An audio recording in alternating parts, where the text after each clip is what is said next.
We are live. We are also direct with Sarah Emerson, who helps people to move from chaos to their calling by helping them look for the honest answers to take them to the next level of success. She helps with personal and professional growth. She helps you to navigate to the next level of your creative genius.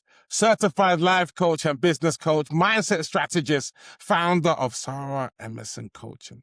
For over 20 years, she's been at the heartbeat, helping ambitious professionals, business owners, and leaders transform the way they think, lead, and think. Welcome to She Leads, She Sells. Sarah Emerson in the building. We got there in the end. How are you doing, my sister? Speak to me. I'm doing great. It's a great day here in Chicago, and I'm so grateful to be here with you today. Let me know, who's ideal for you? I know you're the type of coach that can help anybody. Actors, singers, professional CEOs. But what really is your number one goal to say, I like this group, they're doing six figures, or they're new, or they're established? Like, who do you love serving the most? I love serving all different types of people, but there are some specifics that are present in each of them. And it's number one, they are high performers. They're people that are willing to do what most aren't to get to where they aren't yet. And so there's people that know, hey, I'm not where I want to be yet, or there's more for me to accomplish, or I believe that there's a next level. Whoever that is, if I'm speaking to you today and you're hearing that and you're like, yeah, that's me, and you're willing to do the work to get there, those are the ones that really, really light me up. Now, it doesn't mean that you don't have some doubt, that you don't have some confusion on how to do that. Imposter syndrome is a big thing that I work with too. But those high performers, and I see that in executives, I see that in business owners, creatives, nonprofit leaders, all over the board. But if somebody is a high performer and they're like, hey, I want to scale, and I look at scaling people in three different ways. I look at scaling people in their peace, in their profit, and in their person. How do I scale myself as a person? How do I scale myself in my peace and gain more of that in my life? And how do I gain more profit? Let's break down those 3 Ps. How do you help people to scale in their peace, person, and profit? Break it down. Yeah. Well, you want me to break it down? I thought you were. Yes, I was like, yes, oh, please. great. Go ahead and break it down, Jay. How I help people scale in their peace is all through mindset, right? Mindset is the foundation. And actually, I don't know, I work with people of many different faiths, but if any of you are Bible followers, it's biblical. Mindset at 2 Corinthians says, take every thought captive. And so when we take every thought captive, we have over 90,000 thoughts a day. I don't know if you know that, but 90,000 thoughts a day. And most of them are untrue and are intruders. And so it's our job to learn how to take every thought captive and how to identify the ones that are going to help scale us and the ones that are actually ones that we need to help fly away. So there's different tools that I've created that I work with my clients on. There's something called the gut check that we use to, is this thought good, useful, or true? And what we do with that and how we allow these thoughts to be released or replaced. So these are things that I do. So scaling them as a person and through peace is both through often through mindset.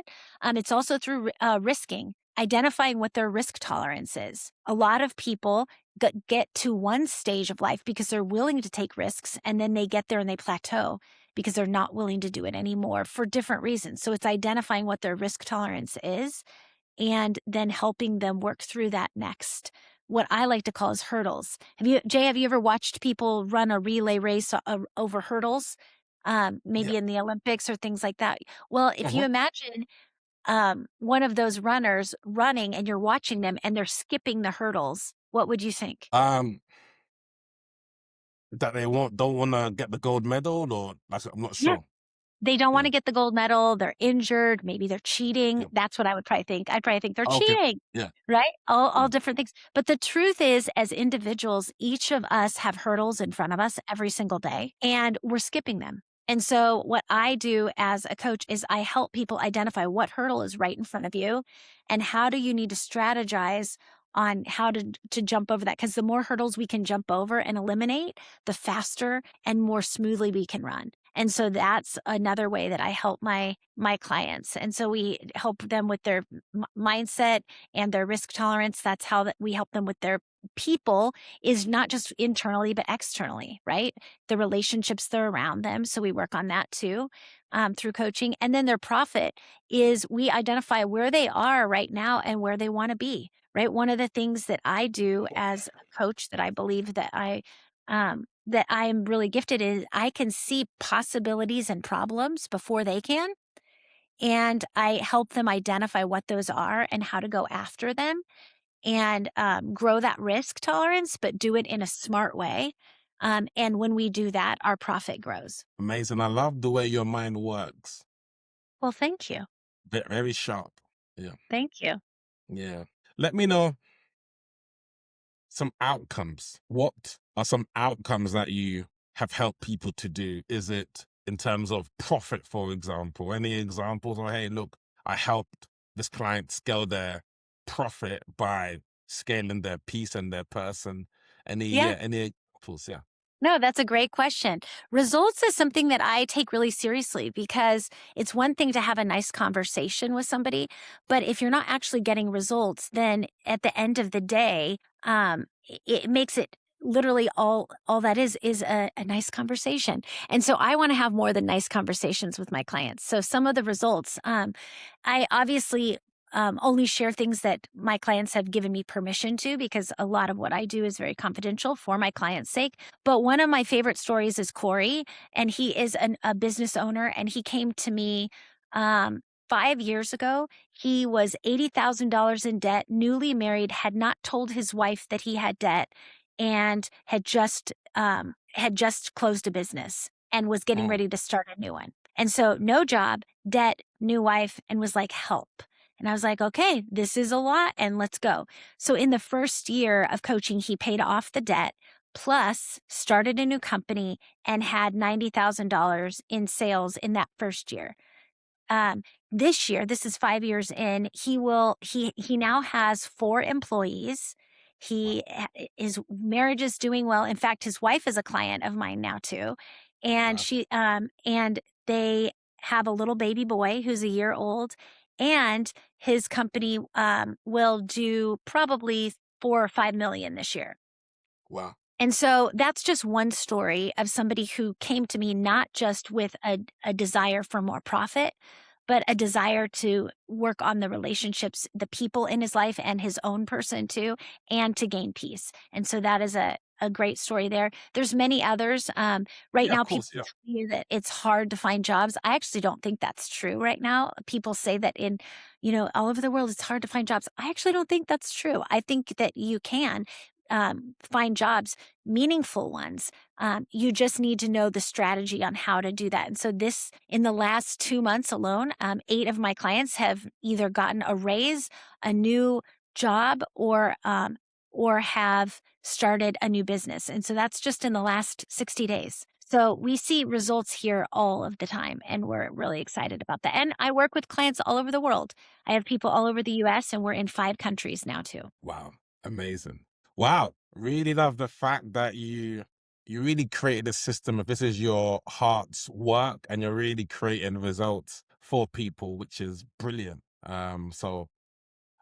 Yeah, really, really encouraged to hear that. Tell me, what do you enjoy reading and what insights have you got from what you've read recently?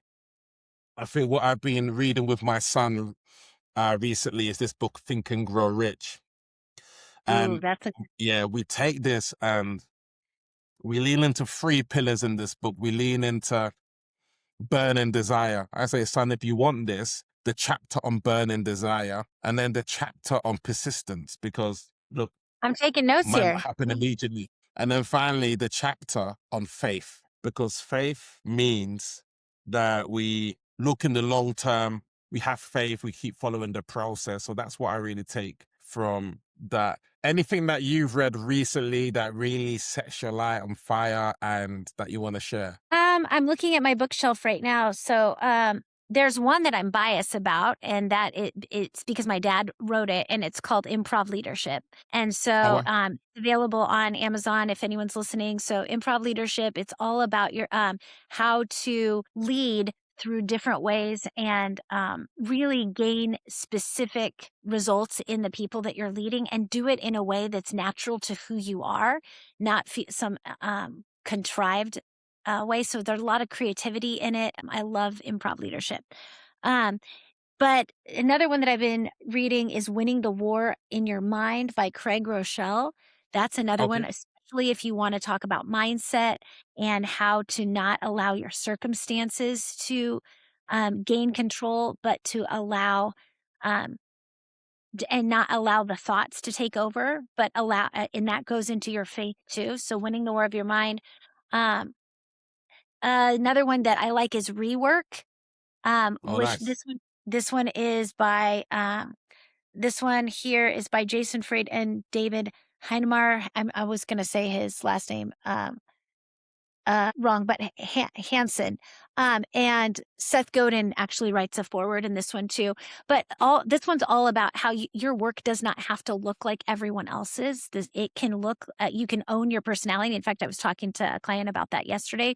She's an influencer online, or does a lot of marketing and advertising online, and just learning how to do that in her own way. It doesn't have to be a 9 to 5 like everyone else. How do I own the skills that I have? Yeah, and how do I own the skills that I have? And if I want to work 10 to 2, if I want to, if my energy's better in the evening, great. How do we own that instead of everybody telling us that it's wrong to work in those ways? How do we own who we were created to be and actually use that for our benefit? And so I love, Rework is a great book to encourage that too. Amazing. Stan Endicott raised a fantastic daughter. Oh, well, thank you. He's an incredible businessman and an incredible mind. So I love that. I love sales books. One of the things that anything on hospitality, like any of that kind, go for it. Which one you got right there? I love that you have your bookshelf right there. Speaking of sales, this helped me create my whiteboard method, the Yeah, challenger sale. Because in terms of the challenger sale, it speaks the number one reasons why people pick one consultant over another is unique insights. Because in uh-huh. the land of AI creating duplicates, then Yep, this book, and also in terms of sales, this helped me create my whiteboard method because I believe giving 10x value yep, is easier than 2x. So while everyone else is doing sales scripts and things like this, if you give 10x value, you win the client because they're absolutely gobsmacked by the potent value that's being given and things like that. So yeah. absolutely. And I believe too, sales is service. Yes, Right? 100. Sales 100. is all about service. I think it gets a bad reputation sometimes because people think it's all about convincing somebody to do something they don't want to. Um, but for Amazing. me, sales is service, and it's helping somebody identify the gap between where they are and where they want to be, Our and then sister. helping them show them Come the on. pathway forward. That's all sales is helping them to identify. And so I teach that a lot in to my clients, because many of my clients come and they're starting a business, or they're trying to figure out what they want to do next. Even sales is important in how to get a job. If you don't know how to sell yourself to somebody Yes, else, sister. then you're gonna struggle. And so you're working on sales all of the time. Sales isn't just something that an entrepreneur does. Sales is something that you do when you go to the tire store and you don't want to take the first thing that they tell you. It's sales and negotiation. You have to figure out, how do I get the best price? How do I stay curious and get more information? How can I align with what their need is, right? So all of those things are about sales, but it's really building up your confidence. And here's something else I love to talk about, Jay, is confidence isn't a feeling. I don't know if you know Yes. that. Did you know that? Yeah, I know that. Yeah. Confidence is a skill, and confidence is only brought by competence. Competence is what brings confidence. So if you're competent at something, if you're really great at something, you're going to feel confident in it. Mm-hmm. But if you're struggling with it and you're not competent in it, of course you're not going to feel confident in it. So I always Yep. look at the people and say, don't you feel confident? And often that is sales. And so Yeah. it's just about reps and Beautiful. serving people. Yeah. 100%. That's it. I mean, I was studying this with my son, who's 6 years old, actually. And when you're in a pressure situation, the Yeah. subconscious mind will always, first of all, go back to, hey, have I got experience in this? It's like when someone's taking a penalty kick in a soccer match. So there's going to be one player who thinks, yeah, I've got the reps, I've got the capability, I'm just going to trust my process. Where Yeah. maybe another soccer player who maybe hasn't got the same amount of reps starts thinking, oh, I might miss here. Oh, I can't, And so it's like, yeah, definitely. Confidence does come from competence. Competence is key. And often why women I find struggle sometimes with sales, I know it's been based on a patriarchal, like forceful system, but it's finding a way, as you said, to make sales equal to service, which is absolutely fantastic. Let them know, how can they connect with you? I can tell already you're a world-class coach. You're brilliant at what you do. How can they connect with you? Well, you can connect with me at sarahemerson.com. So SARAEMERSON.com. That's my website. I'm on all the socials. So whether you're Facebook or Instagram or LinkedIn, I'm on there. I'm mostly on Instagram but Facebook and LinkedIn, I'm there too. And then I do have TikTok sometimes too. You won't see me doing too many dances or anything like that, but I like to Amazing. to put things out there. And then I have a podcast that I just Oh, wow. launched. It God just bless you. launched last week. It's called That Sounds Risky. Wow. So it's all about risks and how people have taken risks. So if you want to listen to my podcast, you can find me over there too. In fact, I auditioned for American Idol 20 some years ago, and Simon Cowell had some interesting things to say to me. So if you want to hear about what Simon Cowell told me 20 years ago, go check out That Sounds Risky by Sarah Emerson. And yeah, that's how you can find me. Amazing. What an interview. What a woman she is. Wow. Yeah.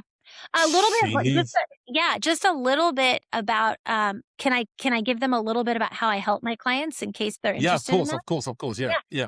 So, for me, it's all about like what we talked about, helping people with their peace, their people, and their profit. And if any of you are listening out there and you're sitting there doubting whether or not investing in yourself or investing in this next season is right or good for you, I just want to encourage you, go to my website and sign up for a consult, because here's what I can tell you. You will always doubt whether something new is good. Like we will always say, oh, well, is this going to be helpful to me? Our brain naturally wants to keep us safe. You have to decide you want more from your life than where you are currently right now. And so that's what I help my clients with one-on-one. I also go in and do keynotes for different organizations. And I also have group programs too. So if you're interested in any of that and you want to grow your person, your team, your profit, you're starting a business and you don't know exactly how to do it yourself, or you might know how, but you just need accountability, right? Accountability is huge. That's all huge. That's all of the things that I can provide as your coach. Amazing. Well, what a powerful interview. Like, speaking of Emerson, Ralph Waldo Emerson said, what you do speaks so loudly that I cannot hear what you said. And also Ralph said, every artist was first an amateur. That sums up what we've been speaking about today. She sells Sarah Emerson in the building, and we are out.